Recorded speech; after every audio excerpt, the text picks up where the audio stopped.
Hey there, welcome back to the Festival Kitchen. I'm Lauren. This is Casey. We're two of Festival's mealtime mentors, and it's pumpkin season. Yes, and finally. I'm so excited because today we are sharing a delicious recipe to really enjoy in the mornings with that pumpkin spice latte. Yes, today we are making a cinnamon streusel pumpkin coffee cake with a cream cheese glaze. And if that doesn't sound amazing to you, I don't know what does. Yeah. So let's get started on our cake portion.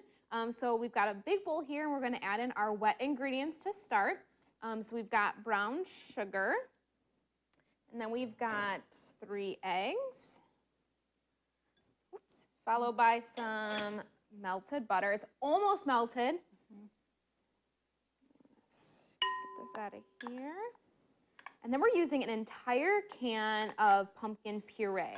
Which, that's something about this recipe that I really like is sometimes recipes call for like less than a can of pumpkin and then you're kind of left with pumpkin. Yeah. What do you do with it? So this one's good because it does use a whole can. But there are options if you do have leftover pumpkin. Something we like to do is adding it to smoothies. It kind of gives it like a hearty, a little bit more texture and it's a great idea. Adds a lot more nutrition. You can add it to dips like hummus. That would be really good. Adding it to oatmeal, kind of add to have another great fall breakfast. And then you could also just freeze it, so sticking it in ice cube trays or in a Ziploc I love bag. that idea. Yeah, and then that too, if you're making smoothies, would be an easy way to add that to your smoothie too. So my next step, I'm going to add in our dry ingredients. So we are using a combination of whole wheat flour as well as all-purpose flour. So the reason for that, we did test this recipe using 100% whole wheat flour, but it kind of came out a little dense. Yeah. So I like the combination of the all-purpose and the whole wheat. So next I'm going to add in baking powder, salt, and then a combination of really great fall spices. So we've got cinnamon, cloves, ginger, allspice, and nutmeg, which you can smell. Yes, So definitely. So just going to mix this up. Yep, and so while Lauren's working on that, I'm gonna get started on our topping, or the streusel part that's gonna go on top of the coffee cake. So I'm just going to add, we've got some flour here, some white sugar, some brown sugar, melted butter. It's got a little bit more hard, but it'll still work. And then we've got some cinnamon as well. So all those fall spices everywhere in this dish. The streusel is very important. It's critical because that's really what makes this cake a coffee cake, because coffee cake has the strudel topping on top. So we're gonna kind of mix this streusel, or the topping, to kind of like a crumble consistency. So you'll see, you know, there's still some like formed parts with that butter there, but it's definitely more combined. This looks pretty good, so I'm gonna put this into our pan. Today we're using a 9x9" pan. You could use an 8x8. We have made it in an 8x8 pan. That works perfectly fine. It'll just be a tad bit thicker.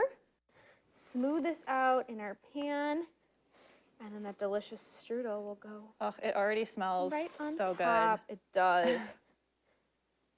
This is very sticky batter, so it's hard to get it smooth, but it'll taste the same. Yes. Good. All right, so then I will just pour this topping over it. And Lauren, if you wouldn't mind pushing that in a little bit. Yes, so I'm just using my hands. I've already washed my hands. I'm just gonna kind of smooth it out over the cake and just lightly press it into the cake. Number one, just so it sticks, but then it'll bake a little nicer too right in the cake. Definitely. All right. All right, so we are going to bake this at 350 for about 45 minutes. So I'm gonna stick that in the oven. And we actually have one that is already done, that has been baked and cooled. So Casey's grabbing that because we have to go through our next step, which is to make that delicious cream cheese glaze. So I'm going to whip up our cream cheese and butter to start.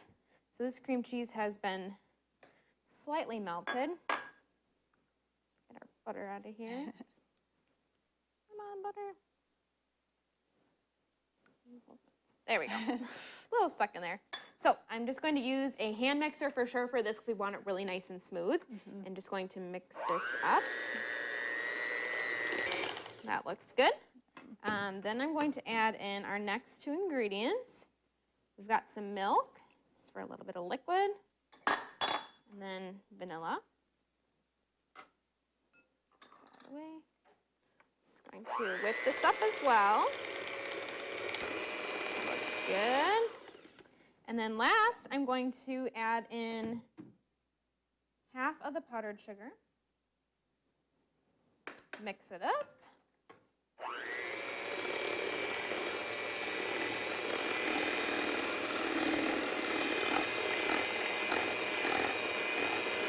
And then I'm just going to add in the other half here. All right, that looks great. Oh, yeah. I would definitely lick these if I was at home. But I'm not going to do that today. All right. Next, I'm going to just drizzle this over our, just look at this consistency. It's oh my gosh. Perfect. Perfect, yeah. So very slightly drizzle this over our cake. Doesn't have to be the prettiest. No. Essentially, we just want to be able to taste it. Yeah. Which is really the most important part of this. Definitely. All right. So, you want to slice this up a piece to try? Yes. All right. Get this out of the way. Make sure to get some glaze on there. Perfect. Just a little taste. Yep. We'll eat more Definitely. later. Oh, Here, I'll grab there one of we these. Let's dig in, get some of this. Oh my goodness. So, so good. Definitely. Make your fall mornings even sweeter with this pumpkin coffee cake. And for more recipes and resources from your mealtime mentors, visit bestfoods.com.